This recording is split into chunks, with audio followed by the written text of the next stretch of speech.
41મો દાખલો વિદ્યાર્થી મિત્રો આવી ગયા છે. અહીંયા સંજ્ઞા કહેશે કે સંજ્ઞા અહીંયા BR ની સંજ્ઞા લખી છે કે 79/35 BR ને આપણે 79 લખી શકાય છે ઉપર. રેડી, પરમાણુ ભાર છે એ વિદ્યાર્થી મિત્રો 79 લખાય છે, પરંતુ આ સંજ્ઞાને 35/79 BR આ પ્રમાણે જો 35 ઉપર લખીએ તો સ્વીકાર્ય નથી. ટૂંકમાં ઉત્તર આપો. કેમ આ 35 ઉપર લખીએ તો આપણને સ્વીકાર્ય નથી, એનું કારણ આપવાનું છે. તો વિદ્યાર્થી મિત્રો હું કારણ ખાસ આપું છું કે ભાઈ આ જે સંજ્ઞા છે, કઈ સંજ્ઞા? તો વિદ્યાર્થી મિત્રો આ BR ની જે આપણે અહીંયા ઉલટી આ લખી છે, કેવી રીતે લખી છે?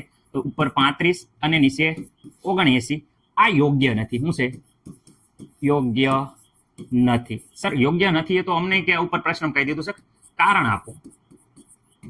કારણ કે ઓકે તમને ખબર જ હશે જ્યારે વિદ્યાર્થી મિત્રો તત્વની સંજ્ઞા આપણે લખીએ ને ત્યારે આ x હોય, આ તત્વ હોય, તો તત્વમાં ઉપર વિદ્યાર્થી મિત્રો દળ ક્રમાંક લખાય. દળ ક્રમાંકને વિદ્યાર્થી મિત્રો પરમાણુ દળ કહીએ કો, પરમાણુ ભાર કહીએ કો, એ ઉપર લખવામાં આવે. અને નીચે વિદ્યાર્થી મિત્રો પરમાણુ ક્રમાંક લખવામાં આવે. શું આવે? ક્રમાંક.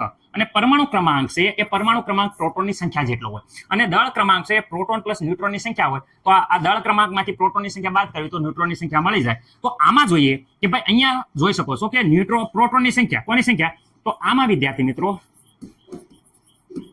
પ્રોટોનની સંખ્યા બરાબર કેટલા છે? તો અહીંયા જોઈ શકો છો પરમાણુ ક્રમાંક આપ્યો હોય, પરમાણુ ક્રમાંક જેટલી પ્રોટોનની સંખ્યા. તો અહીંયા 79 એ પ્રોટોનની સંખ્યા છે. પરંતુ વિદ્યાર્થી મિત્રો ન્યુટ્રોનની સંખ્યાની વાત કરે, ન્યુટ્રોનની સંખ્યા બરાબર વિદ્યાર્થી મિત્રો તમને હું કહી શકું, શું કહી શકો સર? ન્યુટ્રોનની સંખ્યા અહીંયા જોઈ શકો છો, પરમાણુ દળમાંથી પ્રોટોનની સંખ્યા બાદ કરો તો આપણે ન્યુટ્રોનની સંખ્યા મળી જાય. તો વિદ્યાર્થી મિત્રો પરમાણુ દળ અથવા દળ ક્રમાંકમાંથી આપણે જો પ્રોટોનની સંખ્યા બાદ કરીએ તો વિદ્યાર્થી મિત્રો ન્યુટ્રોનની સંખ્યા મળી જાય. પરમાણુ દળ જોઈ શકો છો કે અહીંયા 35 છે. ઓકે, એમાંથી વિદ્યાર્થી મિત્રો પ્રોટોનની સંખ્યા છે 79. જો આમાં બાદ કરવામાં આવે તો આપણો જવાબ આવે છે -44. રેડી, આ ન્યુટ્રોનની સંખ્યા, જે આ મૂલ્ય ક્યારે પણ વિદ્યાર્થી મિત્રો શક્ય નથી. ન્યુટ્રોનની સંખ્યા કોઈ માઇનસમાં એ શું છે? જે શક્ય નથી વિદ્યાર્થી મિત્રો.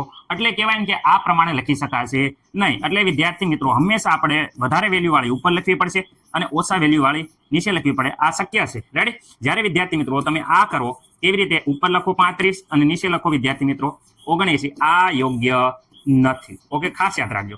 રેડી, મને નથી લાગતું કે કોઈને કઈ પ્રોબ્લેમ હોય. રેડી, આ શક્ય છે, જ્યારે વિદ્યાર્થી મિત્રો આ યોગ્ય નથી. આ આવી રીતે લખશો તો વિદ્યાર્થી મિત્રો પ્લસમાં આવશે, આવી રીતે લખશો તો વિદ્યાર્થી મિત્રો આ જવાબ છે એ વિદ્યાર્થી મિત્રો માઇનસમાં આવશે. જે માઇનસમાં આવશે ન્યુટ્રોન, જે વિદ્યાર્થી મિત્રો ન્યુટ્રોનની સંખ્યા એ -44 છે, એ શક્ય નથી. કારણ હવે જે છે તમને મેં કીધું એ પ્રમાણે વિદ્યાર્થી મિત્રો લખી શકો છો. રેડી,